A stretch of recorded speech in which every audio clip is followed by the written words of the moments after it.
Hello friends, எல்லாருக்கும் வணக்கம். Spring வந்தாலே ஜப்பான் ரொம்ப கலர்ஃபுல்லாக மாறிடும். எல்லாம் வித்தியாசமான பூலாம் நிறையா வச்சுருப்பாங்க. எல்லார் வீட்லேயும் சரி, ரோட்லேயும் சைட்லலாம் வச்சுருப்பாங்க. அதெல்லாம் ரொம்ப அழகாக பூக்க ஆரம்பிச்சிடும். இது வந்து எங்கள் வீட்டில் அந்த ஜாப்பனீஸ் ப்ளம் ட்ரீக்கு அடியில் பிங்க் கலர் பூ பூத்துருக்கு, ரொம்ப அழகாக இருக்குது.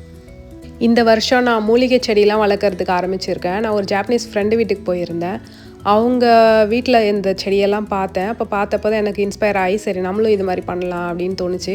அப்புறம் அவங்கக்கிட்ட இருந்தே ஒரு 2-3 செடி எனக்கு கொடுத்தாங்க, அவங்க வளர்க்குற செடியிலேருந்து. அதுக்கப்புறம் அவங்க எங்கே வாங்கினாங்களோ அந்த ஷாப்புக்கு போனோம். அங்கேயும் போய் எனக்கு தேவையான செடியெல்லாம் நான் வாங்கிக்கிட்டேன். போன வருஷம் நான் வெஜிடபிள்ஸு அப்புறம் கீரைங்க அந்த மாதிரி தான் ஸ்டார்ட் பண்ணியிருந்தேன் கார்டனிங்கை. ஸோ இந்த முறை வந்து அதில் வந்து இந்த ஹெர்பலையும் நான் வந்து ஆட் பண்ணியிருக்கேன். நம்ம ஊரில் இருக்கிற மூலிகை செடியெலாம் இங்கே கிடைக்காது. 1-2 தான் எனக்கு கிடச்சிது. நான் அதை தேடி கண்டுபிடிச்சி, நிறைய ஷாப் போய் தேடி கண்டுபிடிச்சி அதை வாங்கிட்டு வந்திருக்கேன். மேக்ஸிமம் இங்கே வந்து எல்லாமே வந்து யூரோப்பியன், அந்த இட்டாலியன் ஃபுட்டு அதிலலாம் சேர்ப்பாங்களா, அந்த மாதிரி மூலிகை செடி தான் இங்கே அதிகமாக கிடைக்குது. ஹோலி பேசில் அப்படின்னா நம்ம துளசியை தான் ஹோலி பேசில்னு சொல்லுவோம். இது வந்து என்னோடய ஜாப்பனீஸ் ஃப்ரெண்டு தான் எனக்கு கொடுத்தாங்க. ஆனால் இது வந்து அவங்க யூரோப்பியன் செடி அப்படின்னு சொல்லி தான் கொடுத்தாங்க. அந்த யூரோப்பியன் ஹெர்பல் தான் அப்படின்னு சொன்னாங்க. ஆனால் பூ வந்து நம்மளோட துளசி மாதிரி இருக்குது. இலை கொஞ்சம் பெரிய பெரிய சைஸில் இருக்குது. கொஞ்சம் ஷேப்புமே வித்தியாசமாக இருந்த மாதிரி இருந்துச்சு எனக்கு. சாப்பிட்டு பார்த்தப்போ டேஸ்ட்லாம் நம்ம துளசி மாதிரி தான் இருக்குது. ரொம்ப ஸ்ட்ராங்கான டேஸ்ட் இல்லை, மைல்டாக தான் இருக்குது.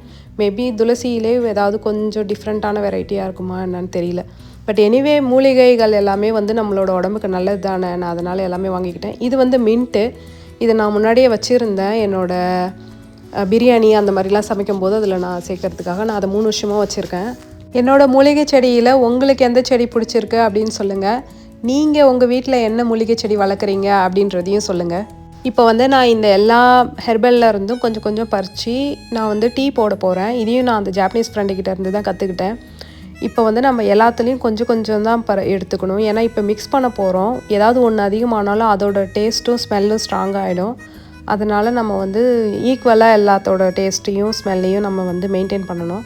பறித்து எல்லாத்தையும் நல்லா வாஷ் பண்ணிவிட்டு இந்த மாதிரி டீ பாட்டில் போட்டுட்டு சுடு தண்ணி தனியாக நான் கொதிக்க வச்சுட்டேன் கெட்டிலில்.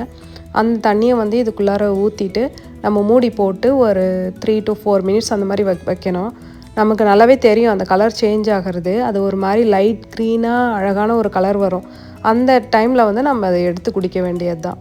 இதோட வாசனை, டேஸ்ட்டு எல்லாமே ரொம்ப ப்ளசண்ட்டாக இருந்தது, ரிலாக்ஸிங்காக இருந்தது குடிக்கும்போது. இதில் ஆன்டி ஆக்சிடென்ட்டும் வந்து அதிகமாக இருக்கும். அதுக்கப்புறம் வந்து இன்றைக்கி சின்ன சின்ன பூலாம் நிறைய கார்டனில் பூத்துருந்தது. அதெல்லாம் வச்சு நான் இந்த மாதிரி பண்ணேன். தேங்க்யூ ஃபார் வாட்சிங் மை வீடியோ.